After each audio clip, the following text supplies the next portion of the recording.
It's a pleasure now to bring you from historical period to the modern one. Maybe not such a pleasure in some sense, but I'd like to introduce Professor Jeffrey Kopstein, who's professor and chair at University of California, Irvine.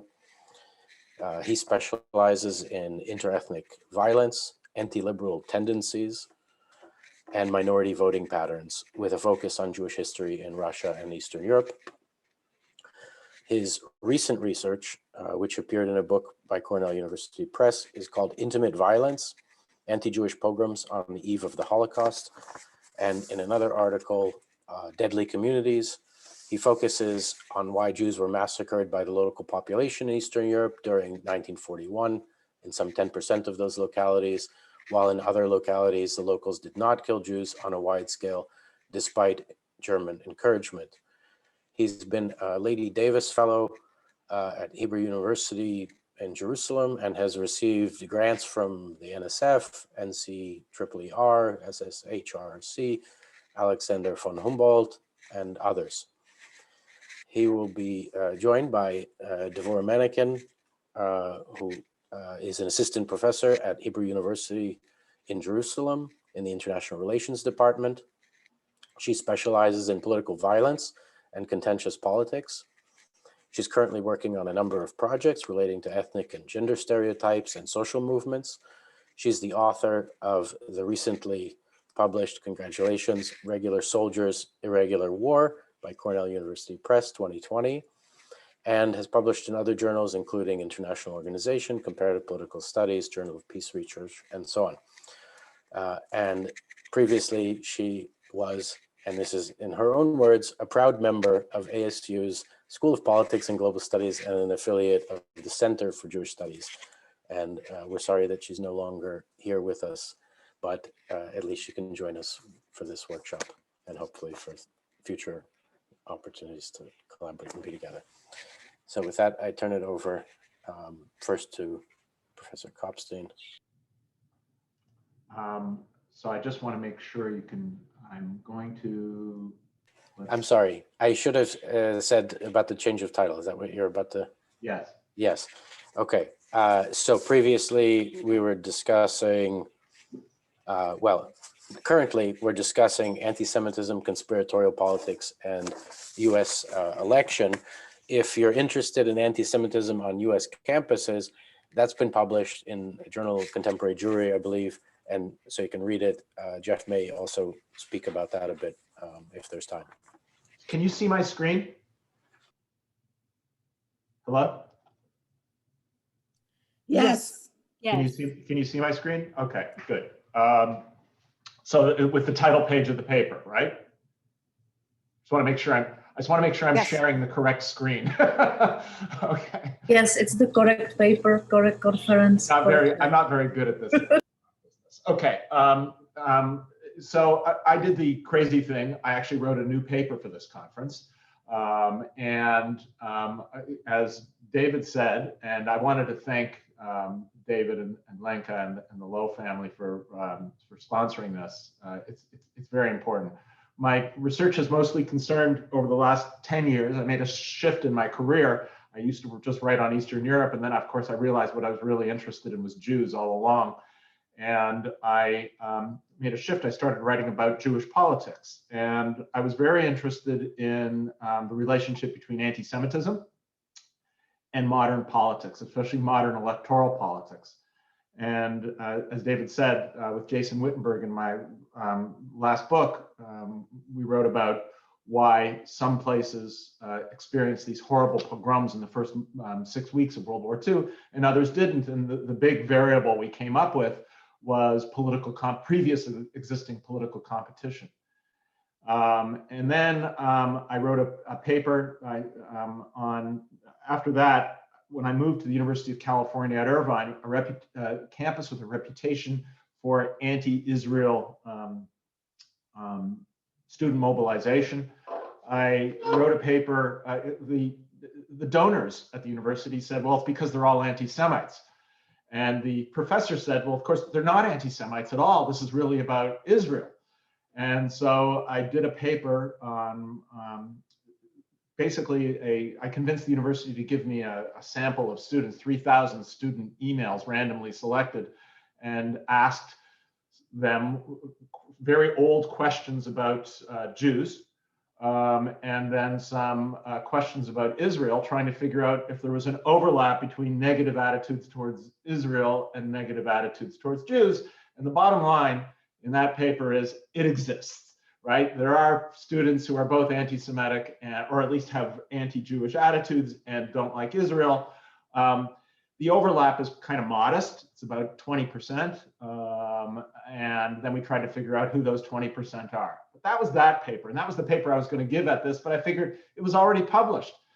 And so I continue to be interested in the spread of anti-Semitism and the relationship between politics. And we have this data and paper that I'm doing with Alexandra Felindra and Ines Levin.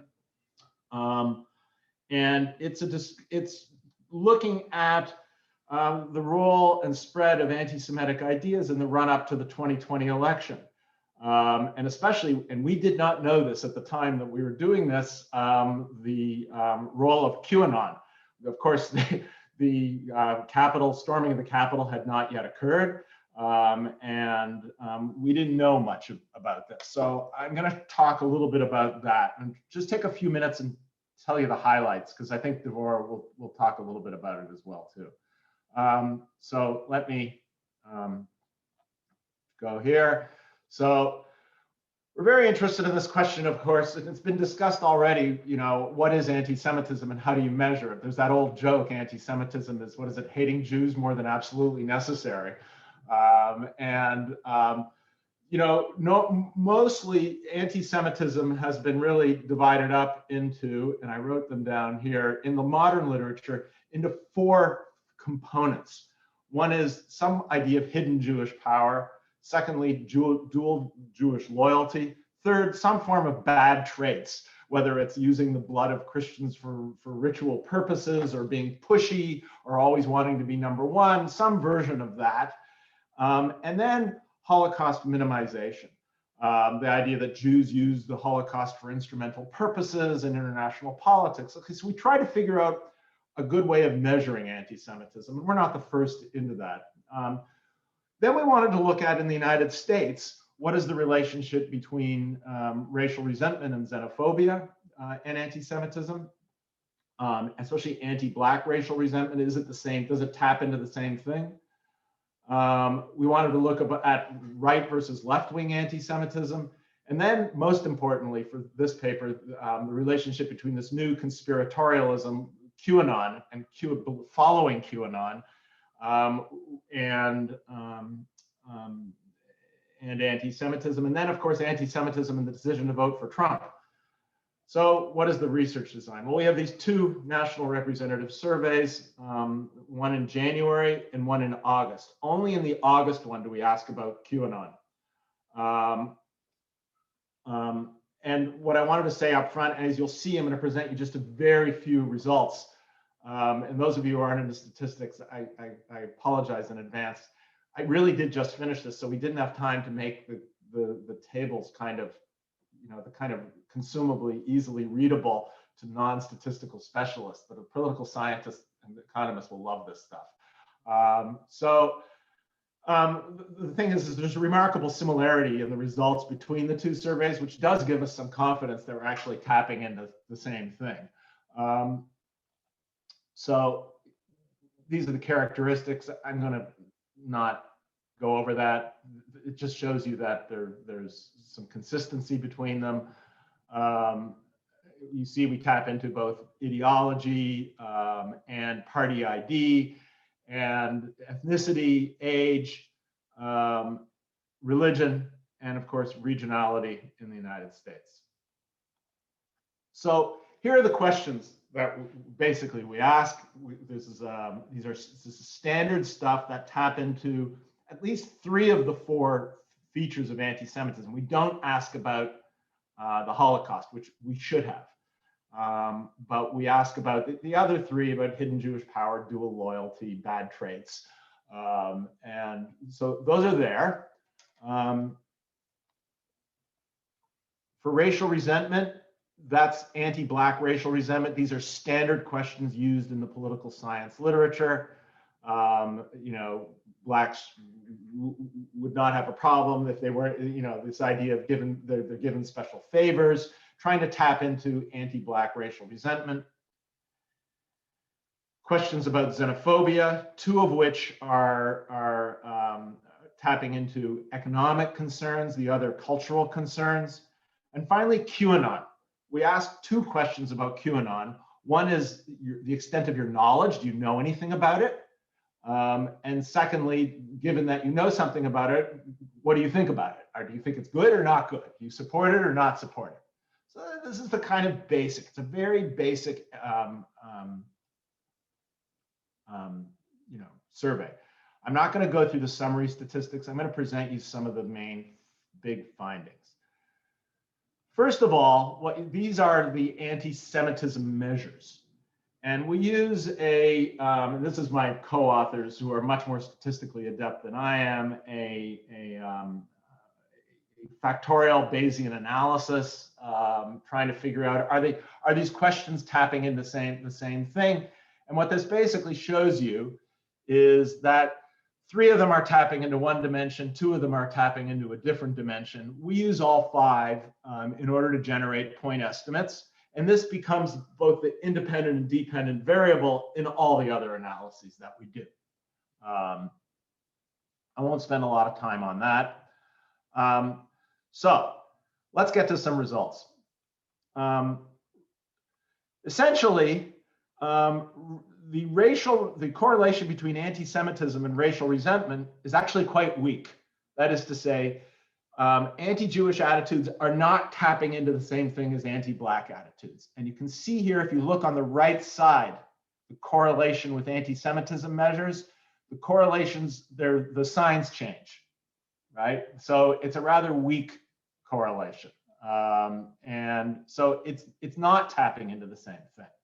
And we're not that surprised especially because the status of Jewish whiteness is and somebody did bring up the issue of white supremacy. The status of Jewish whiteness is actually quite contested. And there's no general agreement on this. Some whites view Jews as white, and some whites view Jews as not white. And the same with Blacks for that matter. So some Blacks view Jews as white, and some Blacks view Jews as not necessarily as white as other whites.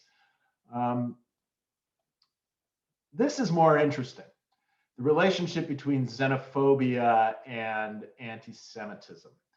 And there, the relationship is actually quite strong and consistent, as you'll see across the 2 surveys, which is to say that people who are generally xenophobic also tend to score higher on our anti-Semitism measure. And it's very consistent, and we were surprisingly strong. And this, we feel, and maybe Devorah will, when she talks about the paper more, we'll talk about this, that we feel this is really what anti-Semitism is tapping into, is some form of kind of cultural otherness, continued Jewish cultural otherness. Okay. Now, into the kind of, let me see if I can actually, well, I should have presented I should have called up the paper using a different, because I can't fit it all on one screen here. This is just a linear regression of with anti-Semitism as the dependent variable. And what you have here is there is a small amount of, I wanted to show you some evidence for left-wing anti-Semitism, and that is that Blacks and Muslims both come up as being positively correlated. It's not all that strong, but it's there. And with the Muslims, I really have a measure of caution in interpreting these results. We don't have many Muslim respondents, right? If you go back to the paper, you'll see it's actually quite low. So in subsequent versions, we might actually combine that with other things. We're not sure. For From the standpoint of politics, what is interesting is the only political thing that comes up at all significant in the August survey, and pretty strong, the being Republican does correlate with being scoring higher on anti-Semitism. So it's there. Evangelicals come up as significant, but the signs change. Right, so it's really not all that evangelical Christians. It's not all that consistent. And one way of interpreting that is some evangelicals like Jews. Others think that they killed Jesus, and those things can change over depending on the group that you've tapped into. Okay, let's get to the fun stuff here. This nobody really knew beforehand. We'd suspected this, and the bottom line is this is support for QAnon. And the results here, and I'd point you to the right side, the support for QAnon. So information on the left side, yeah, Jews know a lot about QAnon. Liberals know a lot about QAnon. They don't like it, right? But if you look to the right side, the support for QAnon is quite strong for two groups, anti-Semites and Republicans. Now, this is not all that surprising in some respects that the QAnon supporters feel that Donald Trump was going to save America from a cabal of Democratic supporting child traffickers. And so yes, the Republicans were there. But the anti-Semitism, really, I don't think people have measured this yet. And what we can say is that QAnon is really anti-Semitic. Considering they have an inconsistent deployment of those tropes within their kind of discourse, that surprised me a little bit. Okay.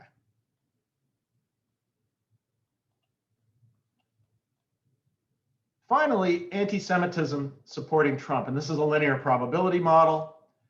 And so here you have various, and this is actually quite good because you can read this is a very easy to understand as far as regressions go, because you can read the coefficients straight off of it, the percentage. A 1 unit change in the given variable tells you how much more of a probability of voting for Trump. And so what you see, if you go down to Republican there, that a 1 unit change in support for Republican gives you a 41% more chance of voting, percentage points of voting for Trump. But if you go to anti-Semitism there, a 1 unit change in anti-Semitism leads you to a 2.7 percentage point higher vote for Trump. Now that may not strike you as a lot, but in the context of an election, which was very closely contested, a 2.7% change is a lot, right? If you think about the states that you might care about, this election came down to 50,000 votes, right? And so that's a lot. That's a quite powerful effect. I know that Republicans might not like to see that, but that's what we found. What can I say? So we do have in the appendix here, I wanted to show you, so the effect of QAnon on voting for Trump. I was going to show you this. It's so powerful. This is, if you look here, this is the linear probability model of anti-Semitism and Trump voting. It's so powerful that it actually gets rid of the anti-Semitism measure.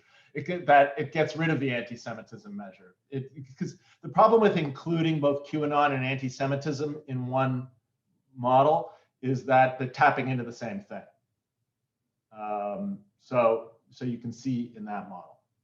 So anyway, I won't go on much longer. I know I have time to go in again. And so the bottom line is that we have found the existence of anti-Semitism. It exists both on the left and the right, but it's much stronger. It appears to be in this election at any rate, been triggered much more strongly on the right, and especially by QAnon, and it did influence the election, the vote for Donald Trump. That was the main findings of this paper.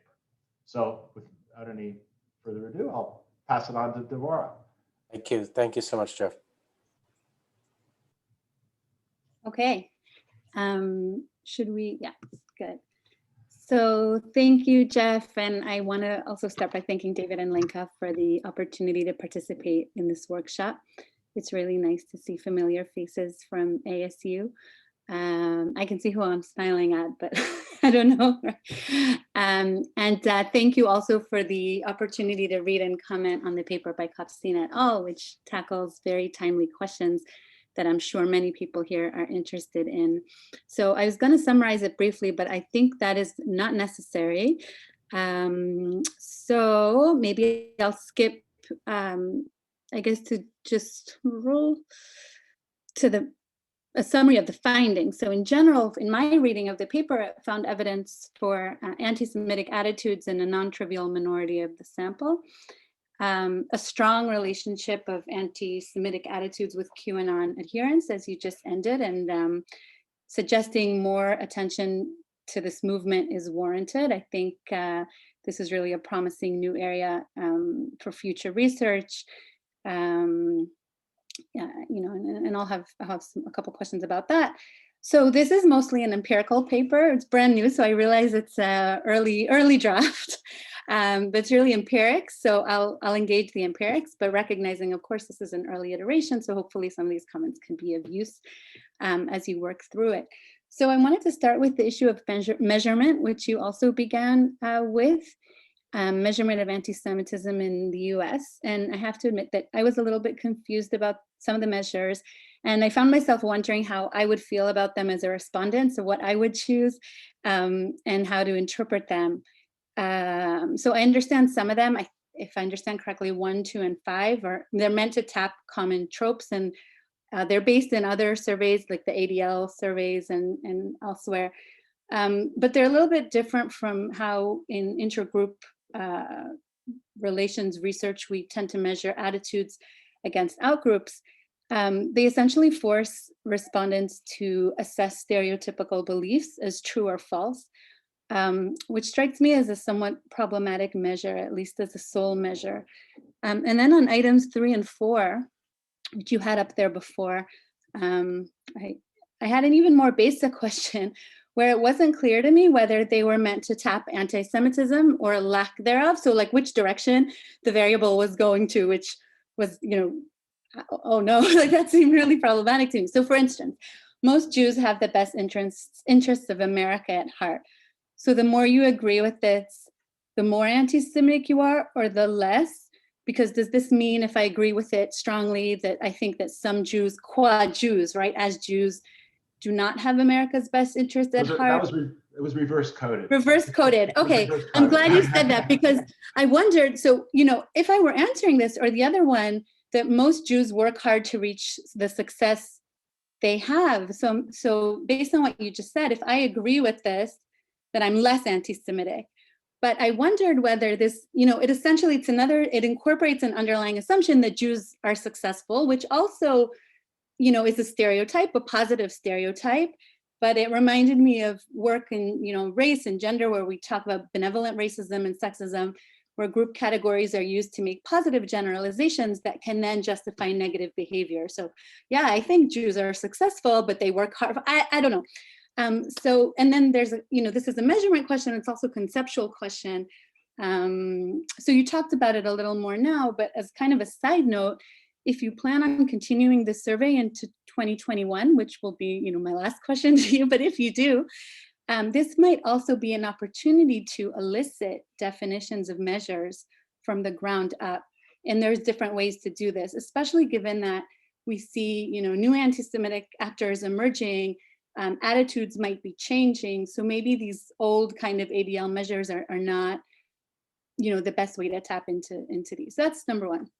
Number two, the paper argues that there's no strong overlap between racial resentment and anti-Semitism, but actually I read it differently. It seemed to me that there's actually a strong, clear relationship, because two of the racial resentment measures go in the opposite, again, this reverse coding issue, they go in the opposite direction. So you have items 1 and 4 that measure anti-Black attitudes in items 2 and 3, which measure what you might call pro-Black attitudes. And indeed, you consistently find that your anti-Semitism measure correlates with anti-Black attitudes, but does not with pro-Black attitudes, which is exactly what I would expect, and actually suggests quite high correlation. So in my reading of these results, essentially you do find that anti-Semites or people with anti-Semitic attitudes resent Blacks and immigrants as well, which I think is interesting. And I'd encourage you to say more about that, or if you disagree with my interpretation, to say more about that. Okay, and that brings me to another point. There's an argument in the paper that there's anti-Semitism on the left and on the right, but as you actually are pretty clear about, there's no evidence in the paper for this. In fact, the evidence points in the other direction in terms of the left, right? So if you identify as left, either through the party ID measure or through the liberal versus conservative attitudes measure, there's actually no relationship with anti-Semitism. So the basis for this claim, and again, all of this are things that you note, the basis for this claim is a correlation between Blacks and Muslims and anti-Semitic attitudes. The correlation for Blacks is borderline significant. But no evidence is provided for the political attitudes of these Blacks and Muslims that are made to stand in for representatives of the left. If I go, scroll down and look at the relationship between Black and Muslim and support for Trump, I actually find no relationship between Blacks and support for Trump. And then Muslims are more supportive here of Trump, though this is not statistically significant, so I would not read into this. And more generally, as you know, you have 11 Muslims, right, in the first wave and 26 in the second. So, and the number of Blacks in both samples is also fairly small. So I think I would kind of encourage, it's about 100 and a bit, right? So I think I would encourage two things. One, to sort of be careful not to interpret these results as a stand-in for political attitudes, and second, not to implicate groups based on a few dozen respondents whose political attitudes we don't actually know. So, that's not to say there isn't a relationship, maybe there is, but I don't know that your sample can speak to it. And I think that your actual evidence, as you said, really points to the strong relationship between anti-Semitic attitudes and some parts, at least, of the right. And then my final comment, penultimate, is there's not much information given on sampling, which company was used. I don't want to go like technical here. I don't know if they have national coverage or whether they're representative or not. If it's an online panel, they're typically convenient samples. I say all this, and the samples are also a little bit different from each other in terms of not demographics, but political opinions. So wave 1 skews a bit more liberal and wave 2 a bit more conservative. And this poses a challenge, not for the relationships. As you said, you found the same correlations in both surveys, but for extrapolating descriptive statistics, I think, from the sample to the broader population. So you actually didn't talk about this here. It was more in the paper, but I think we need to be more cautious about inferring descriptives in the population. So what share of the population holds anti-Semitic beliefs from this sample without a lot more sort of justification on sampling and various biases, etc. And finally, given that you have these two waves, I was curious if you plan to continue to investigate this issue, especially because of these interesting and sort of preliminary findings, which I agree are a contribution and something that we don't know much about QAnon. Whether you have any thoughts, and this is obviously not what you worked on, but where all this might be going, given Trump's loss. Do you expect some of the estimates to change, and in which direction? I can imagine, everybody's in crisis mode right now. So what does this mean for anti-Semitic beliefs? And I think it would be really, really interesting to continue, data collection throughout 2021. I was curious if you had any plans of doing that. So I will stop here. And thank you for a thought-provoking paper and the opportunity to discuss it. And I look forward to hearing the discussion. Thank you so much, Devorah. And Jeff, before you respond, I'd like to add a few more things to the mix. Both from the general audience and from our panelists. So starting Eyolf Heinberg, do you want to unmute yourself and ask your question?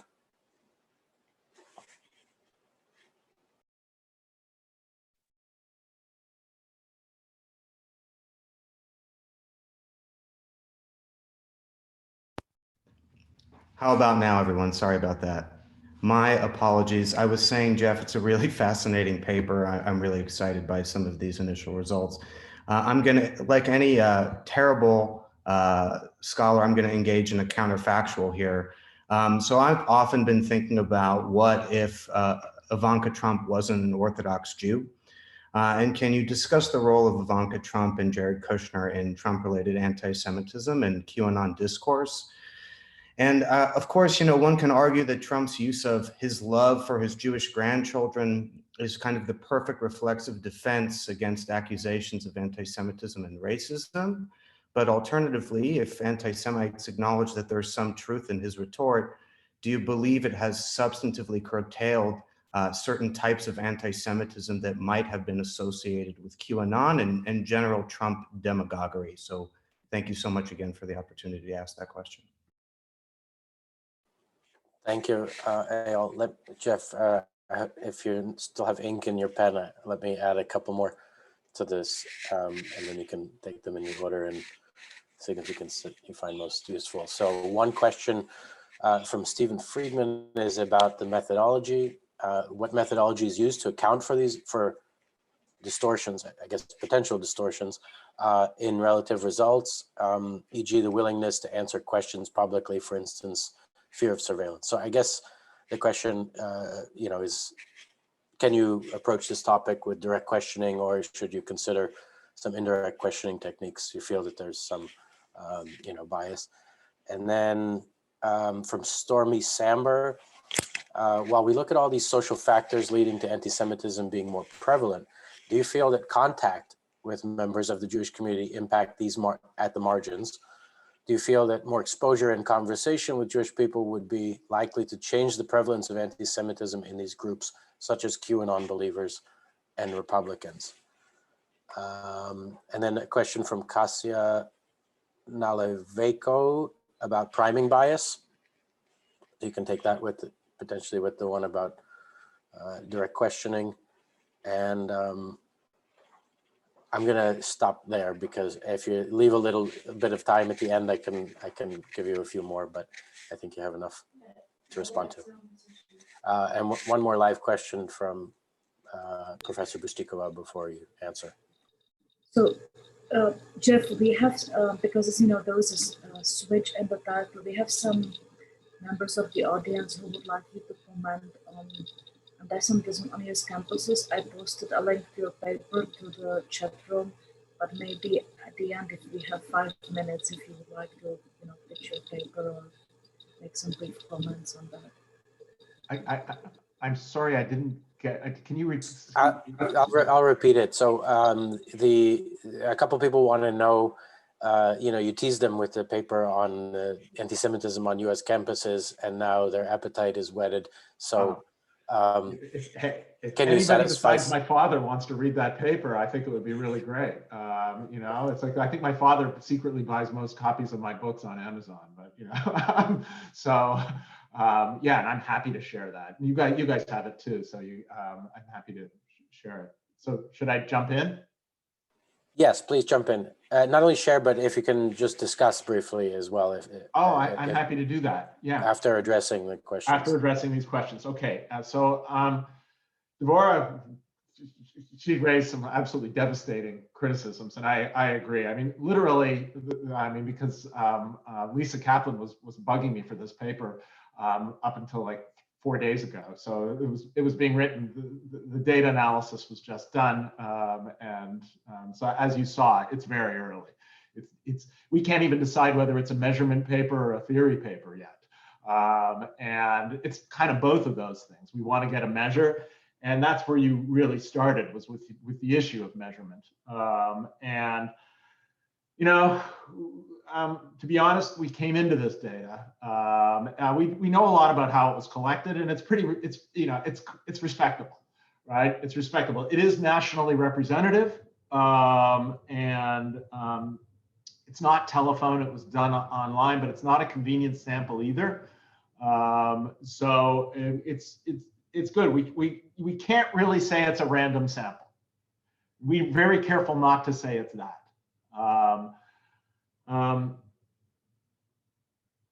This issue of the coding of the questions, we were careful when we had positive prompts to reverse code them. So we don't think we've got a problem there. What I think we do have, and it came up with the earlier paper on campus when I sent it to Don Green at Columbia. He immediately attacked me, of course, saying you can't do this because some of the questions are providing positive prompts and negative prompts. And that there's kind of positive prompt bias and negative prompt bias, which produces screwy stuff. And what I can say is the results are pretty similar, even if you delete the two positive prompts, 3 and 4. But 1, 2, and 5 are really close. And those are fairly standard, and they're exactly the same as I used in the campus study, except in the campus study, we used another 11 questions in order to, to try to have more reliability. People will only stand around and ask, or sit at their computer and answer questions for so long.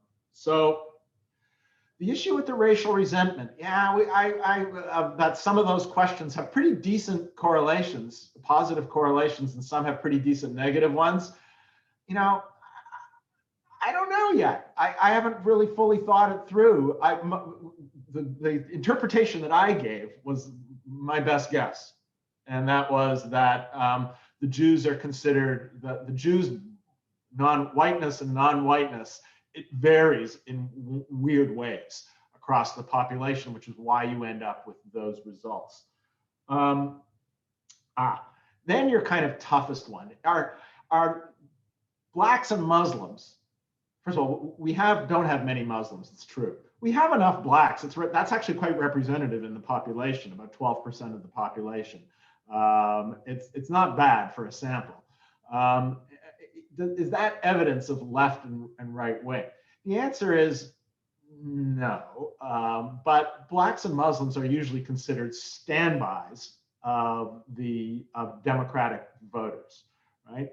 And the weird thing is, it's not in this paper, but even Farrakhan supporters, right, are Democratic voters, right? They vote with Jews in that sense, right? That's an odd thing. It doesn't make them not anti-Semitic. They are, right? And I suspect, I can't prove this, that in the Blacks who come up as anti-Semitic or not, and I want to be careful about this. I don't want to say they're anti-Semitic, that have a higher concentration of anti-Semitic attitudes, because we're not trying to count anti-Semites in this paper. I think that's a fool's errand. I think anti-Semitism is a set of beliefs which are more or less widely spread, the same way that anti-Black beliefs are more or less widely spread. But there are, in our paper, there are a number of, obviously a number of African Americans who share more of these anti-Semitic attitudes than other groups in the population. One of the co-authors wishes to have us combine African Americans with Latinos in this, where you could combine them, right? But I'm not sure, because Latinos are weird, as we know from this election, right? There's a very high number, between a quarter and a third of Latinos voted for Trump in this election. And I think we'd be missing out on something important. Maybe not. Okay, so the sampling we've talked about. Where do we want to go next? The two waves. And this is what we're arguing about right now, as all co-authors do.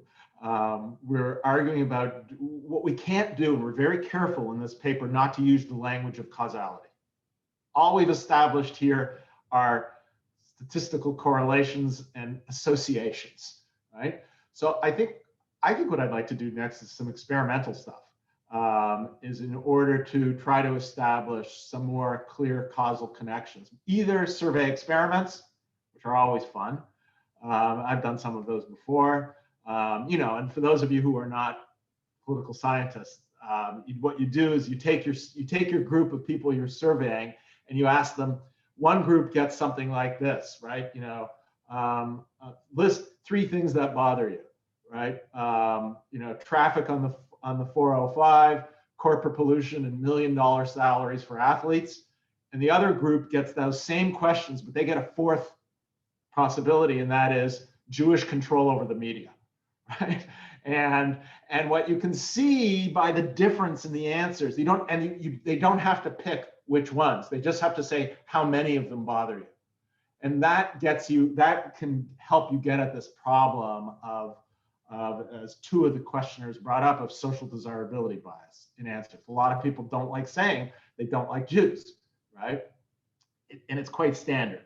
Though, if you read the paper that we submitted, right, between 7 and 13% of the people were answered, they totally agreed with the anti-Semitic prompts, right? Which is pretty standard in the literature on the United States. That's actually well within and then somewhat more depressing, between 25 and 35% said we either mildly agree or really agree with the anti-Semitic prompts. In my campus study, I had a question about, which we didn't put in this study. Do you agree that Jews use the blood of Christians for ritual purposes? Right? Now, you'd think that would be a really easy one to answer no. And what does it mean even to answer that? I mildly disagree. What do you mean mildly disagree? So I called up my father afterwards. I said, Dad, you'll be absolutely thrilled. Only 7% of people either mildly agree or agree with this. And I'm not sure I should be that thrilled with such an answer. So I think the quick answer, what to do next, is the experimental stuff. I don't think we're going to, we could go back and try to get better samples and, spend a huge amount of money to increase our response rate and all that kind of stuff. I don't think it's worth it. I think I'd rather go to causality next. That's my inclination. I see, there's an economist here. There's nothing properly identified here, right? So I think causality, the experimental stuff is the way to go. So Ayal's point. What about the counterfactuals? If Trump didn't have Jewish grandchildren and a Jewish daughter and a Jewish son-in-law, I don't really want to get into the status of Trump's attitudes towards Jews. I think they're incredibly complex. Families are complex things, right? That on the one hand, I don't think he's an ideological anti-Semite. I think very few people are. That is coherent worldviews where they really understand the nature of their anti-Semitism. On the other hand, he does articulate a lot of things that we associate with anti-Semitism. He likes Jews because they're good with money. He likes Jews because, as he said, and here I'm quoting, you guys know how to make deals. Now, if you would get that out of if the Ku Klux Klan would say that, you'd say, yeah, that's a very typical anti-Semitic attitude, right? They're good lawyers, et cetera, right? So I think that the people in QAnon, they must have a lot of, what is that called? Festinger. What is Festinger with the word, cognitive dissonance. There must be a lot of cognitive dissonance going on here between, on the one hand, right, the attitudes towards, positive attitudes towards Jews in the family. On the other hand, very typically anti-Semitic views. And I'll say one more thing, and I was going to raise this afternoon, but I'll say it right now too. There is, in my campus study, a group of students who like Israel, but don't like Jews. It's there, right? It's not a giant group, but it's there. It's the Steve Bannon attitude. It's that Israel's a great country. That's where you Jews should go live, right? And that is right-wing anti-Semitism. It's there, right? That's different from QAnon. QAnon is very typically conspiratorial anti-Semitism. It takes us back to the blood libel, right? The child trafficking and the use of, cannibalistic, Satan-worshiping Soros and Jews, money grubbing. That's much older stuff. But there is a kind of a right-wing anti-Semitism that's there, and Trump cultivated that, right? He cultivated both sides. He wanted to be both seen as friendly towards Jews, but also as friendly towards the Pepe the Frog, alt-right, old-time anti-Semites, right? He was quite coy with using that. Anyway, those are the contact. What methods for social desirability bias? In this, none. In this, none. What I think you can assume is that our results, for Africa. I'm always worried when I do these surveys, and I was worried with the campus survey that we wouldn't get any anti-Semites, because I always ask these questions. I say, who the hell is going to say yes to this, right? You got to be Meshuggah, right? To say yes that Jews use blood for ritual purposes and that kind of thing. And lo and behold, you get positive answers. I think what you can assume is these are floors, right? There's probably more out there. Now, there are ways you can get at problems of priming bias and social desirability bias. We don't do it here, but we will when we move to the experimental stuff, for sure, right? Contact hypothesis, that was the last question. The contact hypothesis, I've done work on that as well too in interwar Eastern Europe on some work I had an article on interwar in Czechoslovakia on the contact hypothesis. Alone, what we found is contact produces neither love nor hate. You have to have other conditions. It's not enough just to talk to people. If you talk to the QAnon people, what the journalists have been saying, and I just read a whole long article there's a really great article from the New Yorker, this last New Yorker, among the people who are storming the Congress. I don't think these people require long-term deprogramming of some sort. I don't overnight by just my going, hi, on behalf of the chosen people, I'd like to convene that we're all okay, right? I don't think that's really going to work in the short run. It's going to have to come some sort of long-term deprogramming. The fact that there are Jews among QAnon followers, which there are, not many, but they're there, that really tells me nothing. There are lots of Jews who are anti-Semites, right? That I find that not even an interesting finding. Yes, they're there. There are Jews in everything, right? There's lots of Jews in BDS. There's lots of Jews. I mean, it's everywhere, right? So anyway, those are my answers. I hope that helps. My co-authors were very important in this paper. And so I want to give them more than full credit for any of these little findings. But I think the QAnon stuff and the relationship to Trump voting, that's what's really new about this. And I think that is a finding worthy of kind of wider dissemination. Thank you. Catch your breath. I'm going to give you a few more questions. Sure. I'm writing as you go. Yeah. Okay. From the audience, Jacob Lewis says, I found this to be extremely fascinating. A few questions. First, have you considered using some of the coded language that has recently emerged, i.e. globalists, Soros? Second, recent analyses of the national election polls indicate that most polls underrepresent right-wing Americans since they don't trust polls, academics, etc.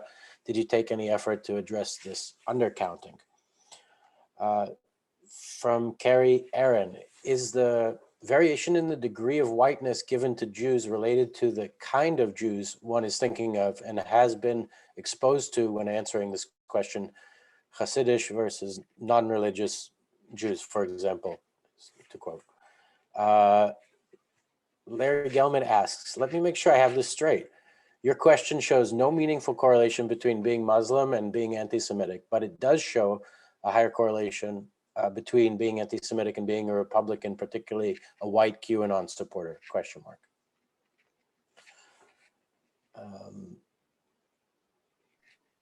Okay, Mike? should I answer those? Yeah, if you. Yeah, so the last one, no. The last question on Muslims, no, you misunderstood. That Muslims come up in our survey as being positively correlated with anti-Semitism.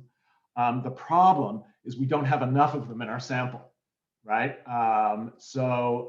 Yeah, and in my campus survey, which is not, I did not present today, Muslim students are among the strongest, being both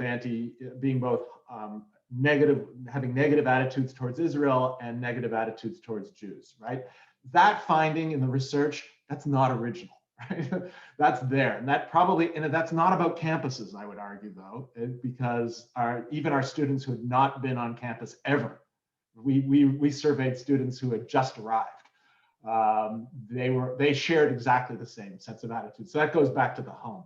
So that's the first. So so it was Larry, right? Larry misunderstood. That's who it was. Anyway, Larry misunderstood that. Using coded language. Yes, QAnon uses coded language all the time. So when we're tapping into QAnon followers, we're tapping into that coded language. They talk about, globalists. It's there. But what's clear about QAnon is it is a group of Republican, and this is very clear from the data. It is a group of Republican anti-Semites. It has kind of absorbed much of that. It's not that there aren't Republican anti-Semites who don't like QAnon. They're there. They're probably here in Orange County where I am right now. But they're there. Polls underestimate right-wing Americans. Yes, they do. However, we're not, the thing about most polls that you see on television and in the newspapers, those are largely telephone polls, and what they're not telling you is the response rate. The response rate for those polls are sometimes 1%, and there's a lot of people who won't talk to them. We have less of that problem. It's not we don't have that problem. All pollsters have that problem, but the number of Republicans in our sample is not out of line with nationally. We have enough Republicans in our sample to say something about Republicans. Whiteness, different kinds of Jews. We didn't ask our, it's possible that, that there's a difference in the attitudes of non-Jews depending on the type of Jew they encounter. If it's the type of Jew they encounter at the beach here in Laguna Beach, where I am, versus a Hasidic Jew in Crown Heights, they'll have different attitudes. It's quite possible. I wouldn't doubt it. We are not able to tap into that here. We don't ask them that. I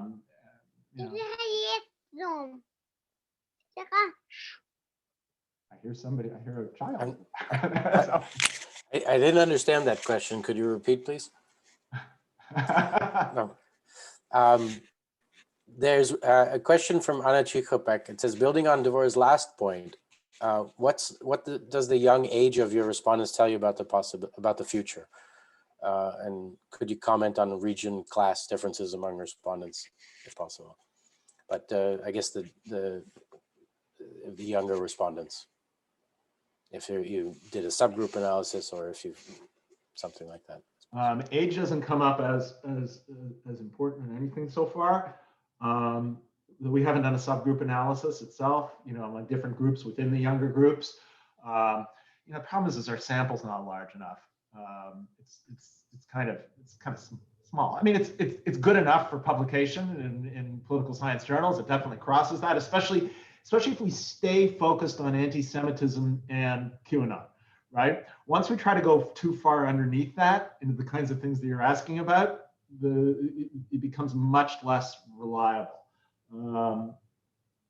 So, you know, what I think is really, what I want to know more about, it's the reason why I asked Hannah about the results of her paper. How much of this is tied into temporary electoral dynamics, right? My research has all been, for the last decade, really focused in on how modern politics, look, you know, in the pogroms work, it wasn't, what I found was it wasn't enough that there was anti-Semitism. There's always anti-Semitism, right? It wasn't that I found too little anti-Semitism. It's that I found too much. It was constant. It wasn't a variable. There was anti-Semitism in virtually every village, as Ekaterina said, in every village in the Pale of Settlement. The question is, what were the conditions that activates anti-Semitism? And what my little hobby horse for over the last decade has been, it's politics. It's politics. Now, on the one hand, like, that's totally trivial. I agree. Everything's political. But you know, even if everybody always hated Jews at all time with equal intensity, if that were enough to produce violence, you'd expect there to be a lot more violence, right? But there's not. It's actually relatively rare. I mean, you know, relatively. It's relatively rare, or at least it's punctuated. It's punctuated over time. And I think one of the things that I found in earlier work with Jason, and that is repeated here, is we're tapping into these very temporary, or you know, Germans call Zeitbegrenzt, temporally bound electoral dynamics, right? And the question is does that exist afterwards? Is it going to go away? Is QAnon, as fast as it came on, right? And, you know, that guy with the Viking hat, he's going to be on the cover of so many books, right? You know, the QAnon shaman, is he from Arizona? He is from Arizona. He's Yeah, one of our own. Mazel tov, right? The QAnon shaman, you know, as important as that all seems, does that all just go poof? Does that all just fizzle away? And that's worth, if we should and could, we get the money to, I mean, we're going to apply for a grant. Part of what to do is to try to see, does this persist over time? Not simply, is it causal of anything, but does it persist over time? And we don't know. We don't know. Everything that, all my previous research tells me is that it's really all dependent upon politics. You know, once Trump goes away, the plan hasn't worked out, right? He was going to arrest everybody. He was going to arrest all of the child molesters, and it all has failed, right? And what do you do after the God has failed? Well, back to Festinger. Well, you have cognitive dissonance. You either change the goalposts, you say, well, in fact, what's really going to happen is he's going to come back and do all of this, right? Or something else, right? Or you simply say, boy, was I wrong.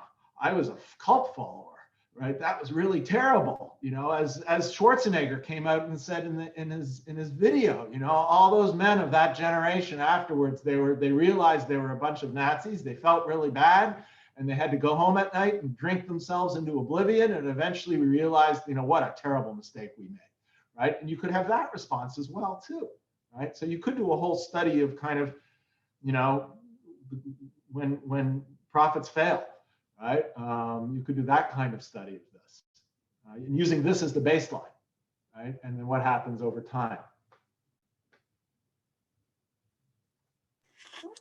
Very nice. Thank you, Jeff. When prophets fail. I